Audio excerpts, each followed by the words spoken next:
Indah buana membuka hari dan embun pun memudar menyongsong fajar. Sejenak ku Bismillahirrahmanirrahim. Assalamualaikum warahmatullahi wabarakatuh. Selamat pagi guys. Kembali saya menjumpai rekan-rekan yang saya cintai di Facebook ataupun di media sosial yang lainnya, dalam rangka nasionalisme, bela negara, dan menyebarkan Islam dalam bingkai rahmatan lil alamin. Oke guys, sebenarnya memang terus terang saja saya prihatin dengan kondisi agama Islam akhir-akhir ini ya di Indonesia ya, terutama berkaitan dengan hal-hal yang merusak moral ya. Oke guys, kita bisa melihat satu perbandingan ya. Saya harus sedikit menceritakan sejarah pada akhirnya. Jadi pada masa lalu kita bisa melihat dokumentasi atau fakta sejarah bahwa Islam itu jauh lebih ramah ya pada masa lalu. Jadi seperti kita lihat, misalnya seorang alim ulama yang begitu disegani oleh masyarakat, Buya Hamka, keluarganya pun tidak berjilbab. Kemudian Kiai Haji Hasyim Asy'ari pun demikian. Tapi belakangan ini kelihatannya bahwa jilbab itu satu kewajiban. Ini lahirnya dari mana sebetulnya?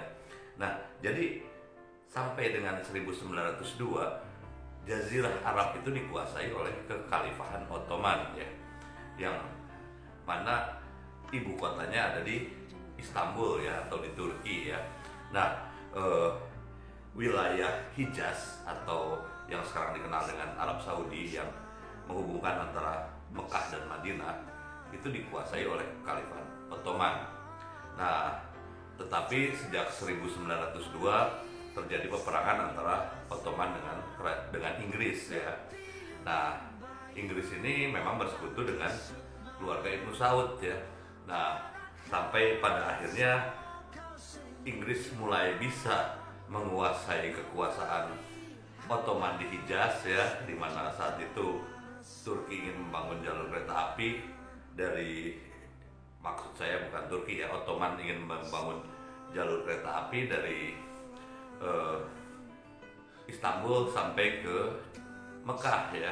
Tapi hal itu bisa digagalkan. Kemudian Ibnu Saud akhirnya bisa menjadi seorang raja ya, pada yang dimulai pada 1920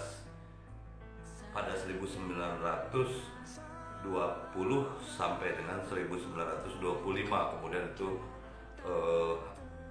terjadi satu perubahan sehingga pada akhirnya Arab Saudi menjadi kerajaan ya, dan bisa dikuasai oleh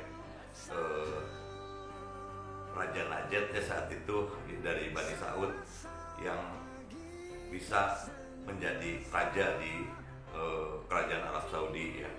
Nah, pada tahun 1924 sampai dengan 1925 ini terjadi satu bentuk keinginan untuk memurnikan Islam dari kerajaan Arab Saudi, sampai pada saat itu ada usaha untuk membongkar makam Nabi Muhammad di Madinah, terus kemudian juga berusaha menghancurkan Ka'bah. Nah, terjadilah eksodus yang besar-besaran ya, termasuk orang-orang yang menuntut ilmu di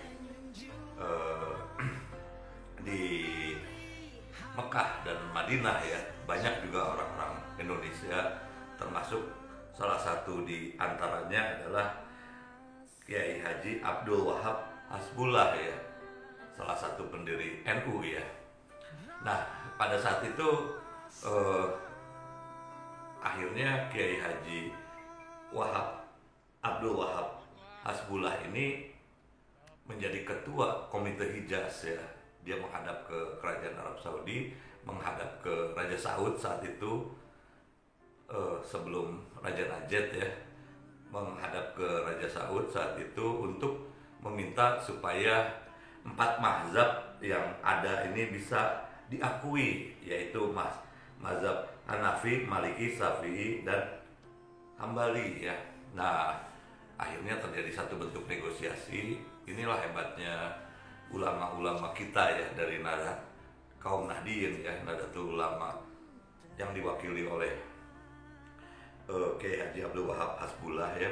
Akhirnya disetujuilah satu kesepakatan sampai akhirnya berdirilah kerajaan Arab Saudi pada tahun 1932 oleh Ibnu Saud ya. Akhirnya Arab Saudi menjadi sebuah kerajaan, dan kemudian yang ajaib ya, tadinya kan mereka berusaha menghancurkan Ka'bah dan kemudian berusaha membongkar makam Nabi dengan alasan pemurnian karena paham Wahabi tersebut ya.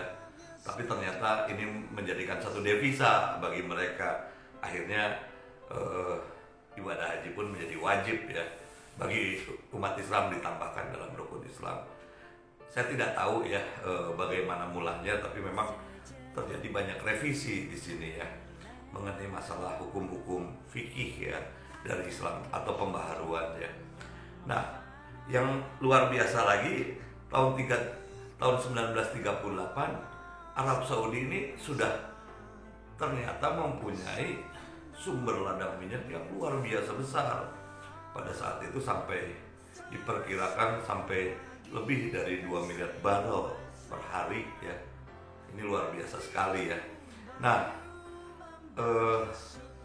kondisi ini akhirnya ternyata memang yang masuk di sana British Petroleum. Jadi saya perlu garis bawahi, kerajaan Arab Saudi ini memang dibidani di samping oleh Bani Saud juga oleh Thomas Lawrence ya, seorang ulama yang mengaku mu'alaf, tapi ternyata dia seorang yang beragama Kristen ya. Akhirnya dia kembali ke Inggris juga kembali menjadi beragama Kristen lagi. Nah, ini yang harus kita mulai lihat, bahwa Islam itu memang banyak sekali disusupi oleh hal-hal yang sifatnya politik ya. Nah, kemudian pada akhirnya yang berkuasa di sana adalah Wahabi ya, walaupun ada negosiasi dengan tadi yang saya katakan pemurnian Islam yang akhirnya bisa menerima semua aliran, dan mereka juga punya masukan devisa yang cukup besar ya dari situ ya. Oke guys, jadi sebetulnya seharusnya Islam itu menjadi agama yang mengutamakan akal sehat ya, dan akal budi manusia, karena itu yang dipertanggungjawabkan oleh Allah Subhanahu wa Ta'ala. Saya ingin bacakan, ada satu surat Al-Baqarah ayat 197 yang bunyinya, A'udzubillahi minasyaitonirrajim, Bismillahirrahmanirrahim, wa ma taf'alu min khairi ya'lamhullah wa tazawwadu fa inna khairaz zadit taqwa tattaquni ya ulil albab. Allah Subhanahu wa Ta'ala berfirman, bawalah bekal, karena sesungguhnya sebaik-baik bekal adalah takwa, dan bertakwalah kepadaku wahai orang-orang yang punya akal sehat. Ini jelas ya, telah dikatakan dalam Al-Baqarah 197 oleh Allah Subhanahu wa Ta'ala. Jadi sebagai pemeluk Islam tentunya kita harus orang yang punya akal sehat. Kemudian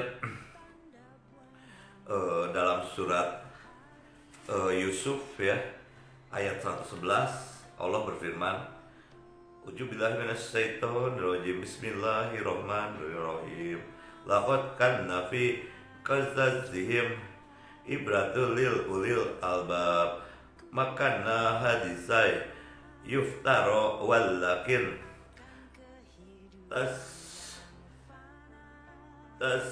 tasqallazi baina yadayhi wa tafsila kulli syai'in wa huda wa rahmatal Likomiyu minun, yang artinya sungguh kisah-kisah mereka itu terdapat pengajaran bagi orang-orang yang punya akal. Al-Quran itu bukan cerita yang dibuat-buat, tapi membenarkan kitab-kitab sebelumnya, menjelaskan segala sesuatu dan petunjuk dan rahmat bagi orang-orang yang beriman. Nah, kembali di sini kita menemukan bahwa Al-Quran atau ini adalah membenarkan surat-surat atau kitab-kitab terdahulu. Artinya definisi kafir ataupun definisi murtad dari seorang yang berpindah agama nih, buat saya tidak ketemu ya dalam Al-Quran. Jadi dalam Al-Quran selama saya cari, yang namanya murtad itu adalah berbalik ya. Berbalik itu bisa dari kita jadi tadinya orang yang soleh, orang yang takwa, jadi orang yang tidak soleh, jadi orang yang tidak takwa. Kemudian pengertian kafir sendiri adalah memang orang yang membangkang ya. Membangkang itu artinya juga bisa jadi dia membangkang dari perintah Allah untuk berbuat baik, akhirnya dia juga berbuat jahat, atau dia juga senang menghardik orang. Nah, kalau seandainya orang murtad itu kepalanya dipenggal, itu cuma ada di ajaran Wahabi ya. Dalam Al-Quran jujur saya tidak menemukan ya. Tapi dalam hadis saya terus terang saja memang banyak hal yang saya ragukan. Oke guys, intinya tetaplah kita berpikir dengan akal sehat dan mau mencari kebenaran tentang apapun, apalagi menyangkut keyakinan. Oke guys, Assalamualaikum warahmatullahi wabarakatuh. Salam bela negara. Menghanyutkan suasanaku, kadangkala kebosanan